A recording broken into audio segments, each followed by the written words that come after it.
Hello, everyone, and welcome back. So, what's on tap for today?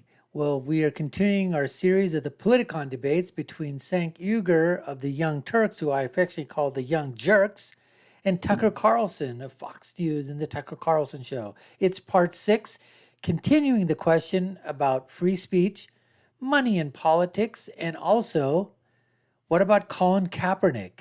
Does he have freedom of speech? We're going to get to all that in the next few seconds, folks. But before we do so, we just want to let you know that you're watching the Dr. Nasir Shaikh Show. I'm your guest host for today. My name is Dr. Nasir. We hope that you subscribe to the channel if you haven't already done so. First time here, love to have you aboard. Hit that notification bell, like, share, and follow us. Comment below. Let us know what you think. Let's get to part 6 of Cenk versus Tucker.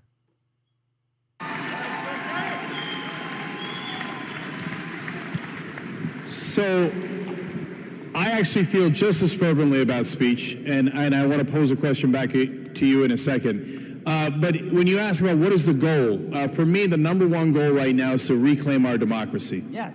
And so right now, what we have is an oligarchy of the few that have bought almost all of our politicians. And so can we have some reasonable limitations on speech? Well, of course, you can't yell fire in a crowded theater, and every other developed nation does not allow the rampant legalized bribery that we allow. So when you say, well, I don't mind political ads, well, it depends, doesn't it? Because it is a giant, giant megaphone, and it can drown out all other speech. So that's why I am vigilant about it. So I'll give you an example that I think most of the room can relate to. Washington posted a good story about how the Clintons had raised $3 billion over their careers, okay? They raised it through their foundation, through campaign donations, and actually right into their pockets, okay? Now, people did not give the Clintons $3 billion for their health. They just didn't. They did it to bribe them, okay? And what did And corporations don't give you money out of the goodness of their heart or for charity. They do it for return on investment. And the first time they give to a politician, it's an experiment. The second time they give to a politician, it was a good investment. And that unfortunately describes most of our politicians. So what did the Clintons buy with that $3 billion? They bought a giant megaphone. And yes, Donald Trump overcame it because he got $5 billion in free media in the election cycle. $5 billion, okay? But I don't know where he's coming up with that $5 billion. I guess they're multiplying the amount of, how much it would cost to buy that advertising that he got from all the major networks and everywhere else out there on social media because they were covering him. But guess what? They decided to cover him. It was these huge corporations that decided to cover him. And they were covering him for what reason? They were thinking he was a joke, and they were getting huge ratings, and they were getting money for their advertising when they were doing that. So they weren't doing it out of the goodness of their heart. And just because they had Trump on there, you can't blame him for getting the benefit of that. They gave him $5 billion. Come on, Cenkster. They gave him $5 billion of free advertising. He freaking earned it. who did not overcome that megaphone? Every other Democratic contender, they were crushed by that microphone. Tough. And the reality is the Clintons shut out the speech of all other people with the bribes that they received. And I cannot abide by it. I cannot abide by it. We need our democracy back. So, and I don't want you to get the wrong idea that I'm just picking on Democrats. Obviously, the Republican Party is, on the national level, is about 99.9% corrupt. They take the money, they do their bidding. They're the most corrupt party in American history. So, but on the issue of speech, so there can be reasonable regulations. Every other developed country does it. But Tucker, for a guy who's as vigilant about protecting speech, I am curious, and again, this is genuine, why you don't support the free speech rights of Colin Kaepernick.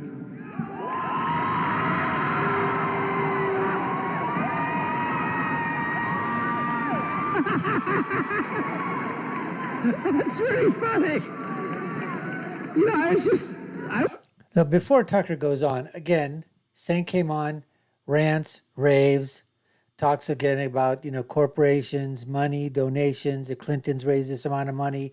Trump got this thing type $5 billion, pull something out of the air. Got to go back and take a look how he, came up with that number. He could have made it, 7, 8, $10 billion for whatever we care, and just ranting and raving. And so he's on there for a couple of minutes, and now he throws the question back to Tucker Carlson again. I think utilizing strategy again, sort of like a gotcha question. Hey, what do you think about you think you're saying you're for free speech for everybody, anything goes, free speech, whatever galore. But what about Colin Kaepernick? What's your stance on him? How come you don't support his free speech rights? And Tucker's just like going, man, those softballs, keep on throwing them, saying keep on throwing them softballs, because keeps hitting them out of the park. Let's see what Tucker has to say in response.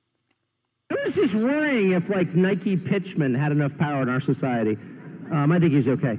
I've never challenged his speech rights. I mean, ever. I've never challenged anybody's speech rights. I mean, there's not a wacko I wouldn't defend on speech grounds, and I have defended a lot of crazy people on speech grounds, including Colin Kaepernick, who I think is a buffoon. Whatever. I don't think it's that. My problem with Kaepernick relates back to what I was saying earlier about what unites us in our. I mean, it's inherently, to borrow a term from the academic left, problematic to have a ruling class that hates the country it rules. And so you can't actually, you really have to sort of buy into all the hokey patriotic stuff if you're in charge, almost by definition. You really have to. You got to put your hand over your heart and recite the Pledge of Allegiance and the Star Spangled, or think of a new set of symbols to honor. If you don't like those, make up new ones. But you have to have those things, or else you can't lead, because you can't lead people you don't care about, actually. Empathy is a prerequisite for leadership. If you don't love your children, they will wind up in rehab. If you're an officer and don't care about the safety of your men, they will die. If you're an employer and you really don't care about your employees, like, your company will fail. I'm not making a touchy-feely point. I'm making a practical one. We, the people who run the country, derive the greatest benefit. I'm not simply talking about a political class. I'm talking about a finance class, to name one among a couple examples. The tech oligarchs. These are people who have deep contempt for the population of the country. Absolutely. And I'm not even making a moral judgment about that. Like, lots of people have ideas and attitudes I hate, but I'm just saying it doesn't work. You don't run the country into the ground unless you really care, and they really don't. And the Kaepernick thing is just like so perfect, it's so cynical. If you want to have a conversation about police brutality, I used to be a police reporter. I think it's a super interesting topic. I think anyone with power, including cops, can misuse it. That's the worst case scenario. I'm totally opposed to it, okay? But let's be honest, this is a sideshow, okay? That makes a certain kind of person feel virtuous for supporting. It's not about speech. Again, I would never challenge his speech rights in a million freaking years. But see, And so again, Colin Kaepernick, social justice warrior, elitist, liberal, supposedly, falling back on his black roots, comes from money. And he's supposed to basically lecture us on social justice, on injustice happening to minorities, injustice happening to blacks, where he has had the privilege of being in a very uber wealthy upper class family and enjoying everything, being one of the few people in the world to be an NFL quarterback, of which there can only be 32 at a time. And he was at that time in the top 32, probably somewhere in the top 10 in a Super Bowl. And now this guy is taking a knee. Okay, fine. Take the damn knee. Okay, at the flag. Okay, fine. I don't like it. A lot of people don't like it. But you know what? You can do it. But there are consequences to your actions, to your speech. Sure, you can say what you want. Okay, but there's consequences, good and bad. That's the way it is. So you know what? And Colin Kaepernick, I mean, that's a douchebag. What do we care about? Okay, so he says some stuff. And plus he's getting millions and millions and millions of dollars from Nike for doing the advertisements for them.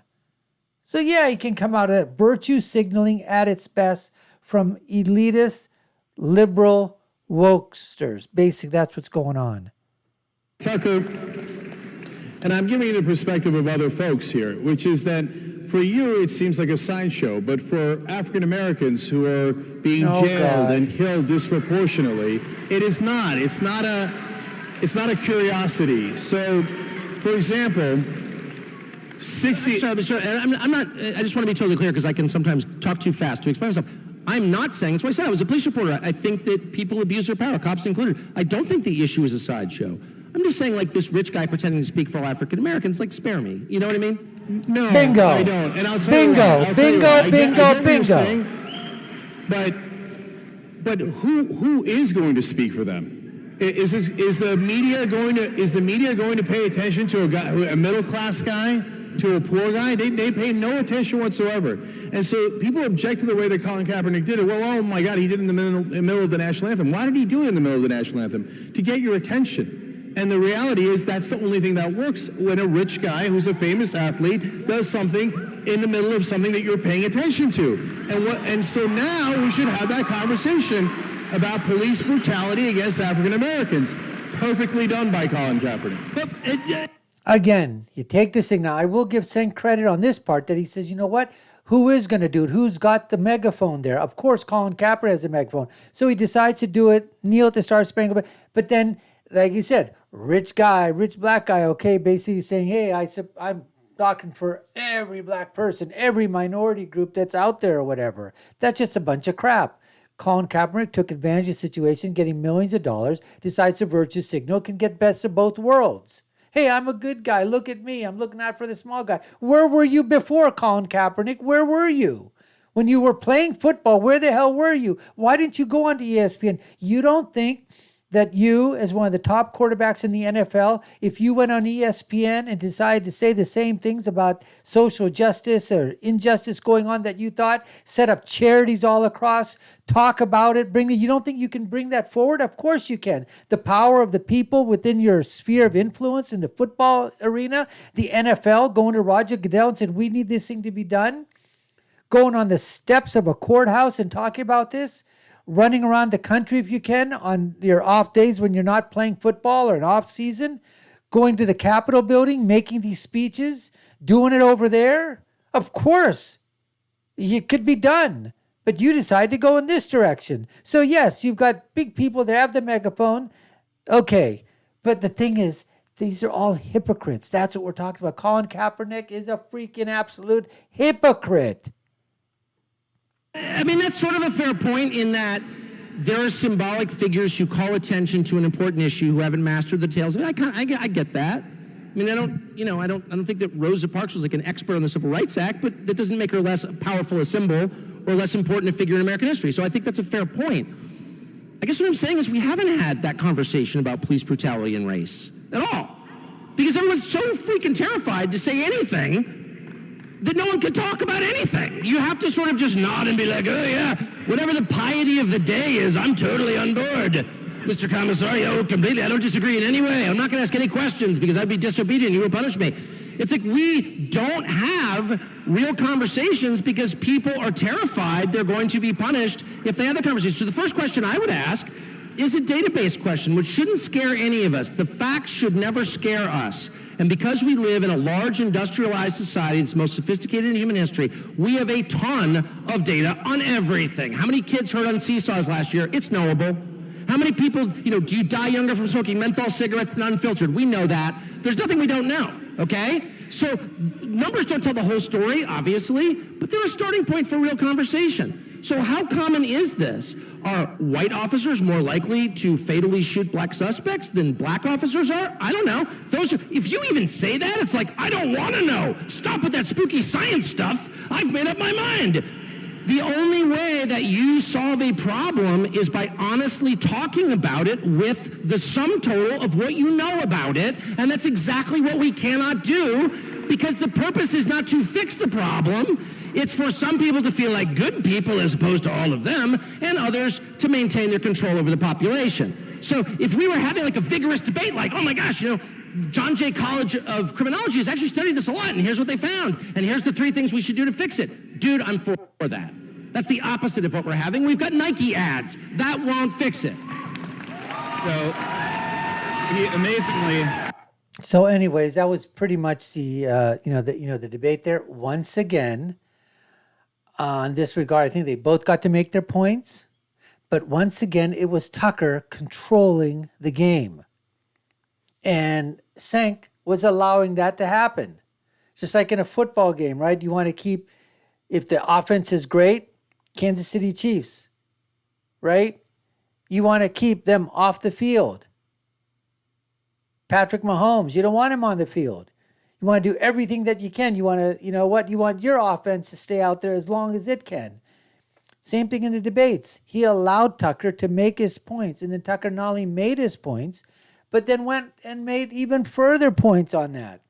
At least allowing people to understand his position that may not be tuning into Fox News, may not be tuning into his show, may not be reading his books, got a chance to hear him, and maybe they said, it's not like what he's not what the Young Turks say about him, or he's not like what the left says about him, or he's not what the MSNBC or the Rachel Maddows of the world, or CNBC or NBC or CBS or whatever. He's not a demagogue.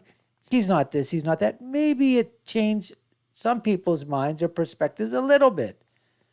But if I was looking at this and it was my first time looking, I'd be saying, wow, that guy did make some points. Now, if you're a complete rabid leftist, lunatic, delusional person, nothing that Tucker says is going to make you change your mind.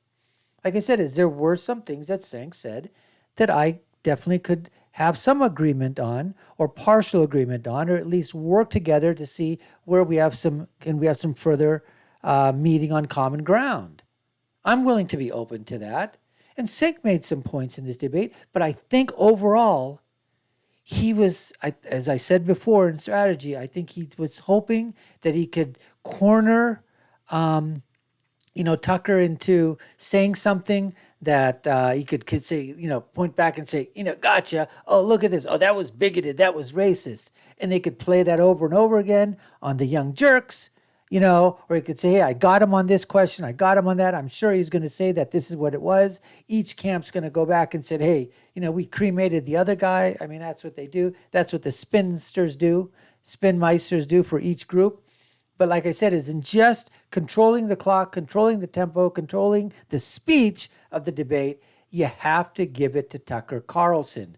And you have to basically say that actually it was the softballs that were being thrown for him to hit it out of the park from Cenk Uygur. That's really what was going on here. Cenk gave him the time, loaded up the, basically the ammunition, said, here it is, hit it out of the park. That's my opinion. That's my analysis. That's my reaction. I'm going to stick with it. Anyways, folks, we appreciate you taking time to watch part 6 of the debates between Cenk and Tucker. And you've been watching the Dr. Nasir Shaikh Show. I've been your guest host. My name is Dr. Nasir. If you haven't already done so, subscribe to the channel, smash that notification bell, like, share, and follow us. Down below, comment, share with us what you think, who you think won, points scored, points won. What do you think of my analysis? Love to hear from you. And I'll leave you with my final thought, which I always do, which is when you're right, you're right. And when you're left, you're wrong. We'll see you again next time, folks. Take care and stay safe.